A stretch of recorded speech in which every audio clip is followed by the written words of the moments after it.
Hallo und herzlich willkommen zu unserem Deutsch-Podcast. Heute sprechen wir über ein sehr interessantes Thema: Musik in Deutschland. Welche Musik hören Deutsche? Welche Sänger sind berühmt? Und wie hat sich die Musikszene verändert? Und bleiben Sie unbedingt bis zum Ende dabei. Denn am Ende dieser Folge haben wir einen besonderen Gast. Einen deutschen Sänger, der uns über seine Karriere erzählt. Also, los geht's. Musik spielt in Deutschland eine große Rolle. Ja, besonders Pop, Rap und elektronische Musik sind sehr beliebt. Aber auch klassische Musik ist ein wichtiger Teil der deutschen Kultur. Deutschland ist das Land von Beethoven und Bach. Und heute? Heute dominieren moderne Genres. Wer sind bekannte deutsche Popsänger? Zum Beispiel Mark Forster, Lena Meyer-Landrut oder Vincent Weiss. Viele Songs sind auf Deutsch. Ja, deutsche Texte sind heute wieder sehr modern. Früher wollten viele Künstler auf Englisch singen. Heute ist Deutsch wieder cool. Ein sehr großes Thema ist Deutschrap. Oh ja, Künstler wie Apache 207 oder Sido haben Millionen Fans. Deutschrap ist besonders bei jungen Menschen beliebt. Die Texte sind oft direkt und erzählen vom Leben in der Stadt. Manchmal auch kontrovers. Ja, aber sehr erfolgreich. Deutschland ist auch bekannt für elektronische Musik. Berlin ist eine der wichtigsten Techno-Städte der Welt. Viele DJs kommen aus Deutschland. Und Festivals wie Perukaville oder Nature One sind international bekannt. Und dann gibt es noch Schlager. Ja, besonders ältere Generationen lieben Schlager. Helene Fischer ist hier ein großer Name. Ihre Konzerte sind oft komplett ausverkauft. Jetzt eine Frage an Sie. Welche Musik hören Sie? Pop? Rap? Elektronische Musik? Oder vielleicht klassische Musik? Viele Deutsche hören Musik beim Autofahren oder im Fitnessstudio. Streaming ist sehr populär. Spotify und YouTube dominieren den Markt. Konzerte sind ebenfalls sehr beliebt. Bevor unser Gast kommt, wollen wir noch etwas tiefer über Musik in Deutschland sprechen. Genau, denn Musik in Deutschland hat eine sehr lange Geschichte. Wenn wir an klassische Musik denken, fallen uns sofort Namen ein wie Johann Sebastian Bach oder Ludwig van Beethoven. Das sind weltberühmte Komponisten. Ein neues Wort, der Komponist. Das ist eine Person, die Musik schreibt. Richtig. Und Deutschland war im 18. und 19. Jahrhundert eines der wichtigsten Länder für klassische Musik. Viele Orchester und Opernhäuser in Deutschland sind heute noch international bekannt. Zum Beispiel die Berliner Philharmoniker. Lernen wir kurz ein paar wichtige Wörter. Das erste Wort, das Konzert. Ein Konzert ist eine Live-Musikveranstaltung. Das zweite Wort, die Bühne. Die Bühne ist der Ort, wo die Musiker stehen. Das dritte Wort, der Text oder die Liedtexte. Und sehr wichtig, die Melodie. Das ist die musikalische Linie eines Liedes. Sprechen Sie die Wörter ruhig mit. Konzert, Bühne, Melodie. In den 1980er Jahren war die Neue Deutsche Welle sehr populär. Zum Beispiel die Band Nena mit dem Song 99 Luftballons. Dieser Song wurde international berühmt. Ein neues Wort, berühmt, bedeutet very famous. In den 90er Jahren wurde Techno sehr wichtig. Berlin wurde nach dem Fall der Mauer ein Zentrum für elektronische Musik. Viele Clubs entstanden in alten Fabriken. Ein interessantes Wort, der Club. Ein Ort, wo Menschen tanzen und Musik hören.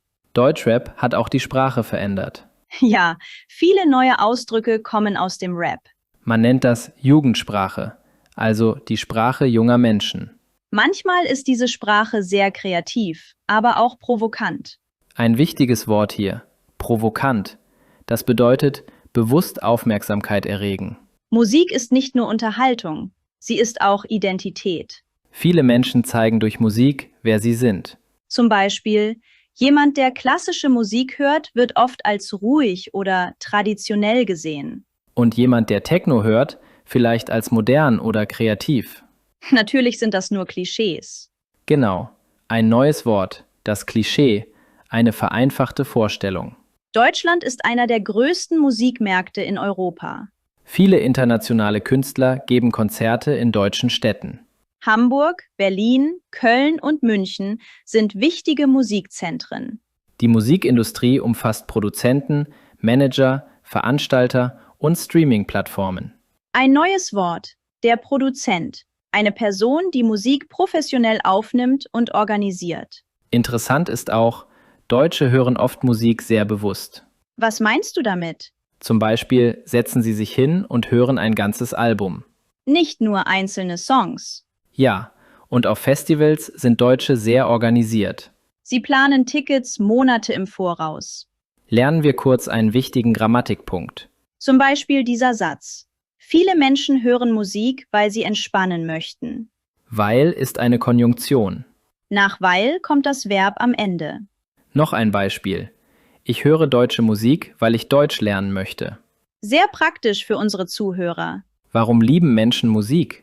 weil Musik Emotionen weckt. Ein neues Wort, die Emotion, ein Gefühl. Musik kann traurig, fröhlich oder motivierend sein. Viele Menschen hören Musik, wenn sie lernen.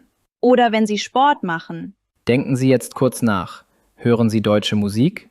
Wenn ja, verstehen Sie die Texte? Das ist eine sehr gute Methode, um Deutsch zu lernen. Man lernt Aussprache, Wortschatz und Satzstruktur. Wenn man über Musik in Deutschland spricht, darf man nicht vergessen, dass Musik hier nicht nur Unterhaltung ist, sondern auch ein Spiegel der gesellschaftlichen Entwicklung. Das stimmt absolut, denn besonders in Zeiten politischer oder sozialer Veränderungen hat Musik immer eine wichtige Rolle gespielt, indem sie Gefühle, Kritik und Hoffnungen der Menschen ausgedrückt hat. Ein gutes Beispiel dafür ist die Zeit nach dem Fall der Berliner Mauer, als Berlin sich kulturell völlig neu definiert hat und elektronische Musik, vor allem Techno, zu einem Symbol von Freiheit und Neuanfang wurde. Genau, und viele junge Menschen fühlten sich damals von dieser Musik angezogen, weil sie nicht nur neu und experimentell war, sondern auch ein Gefühl von Gemeinschaft und Offenheit vermittelt hat. Hier lernen wir ein wichtiges Wort: vermitteln. Etwas vermitteln bedeutet, etwas weiterzugeben, zum Beispiel Gefühle oder Werte. Man könnte also sagen, Musik vermittelt Emotionen und verbindet Menschen über kulturelle Grenzen hinweg. Ein weiterer spannender Aspekt der deutschen Musikszene ist der Einfluss von Migration. Denn viele erfolgreiche Künstler haben internationale Wurzeln und bringen verschiedene kulturelle Elemente in ihre Musik ein. Dadurch entsteht ein interessanter Mix aus Sprachen, Rhythmen und musikalischen Traditionen, der die deutsche Musik vielfältiger und dynamischer macht. Das Wort vielfältig bedeutet divers oder abwechslungsreich. Und genau diese Vielfalt spiegelt sich besonders im Deutschrap wider, wo unterschiedliche kulturelle Hintergründe oft ein zentrales Thema in den Liedtexten sind. Viele Rapper erzählen in ihren Songs von Identität, Integration und sozialen Herausforderungen, wodurch Musik auch zu einem Medium für gesellschaftliche Diskussionen wird. Neben der kulturellen Bedeutung spielt Musik in Deutschland auch wirtschaftlich eine große Rolle, da die Musikindustrie tausende Arbeitsplätze schafft.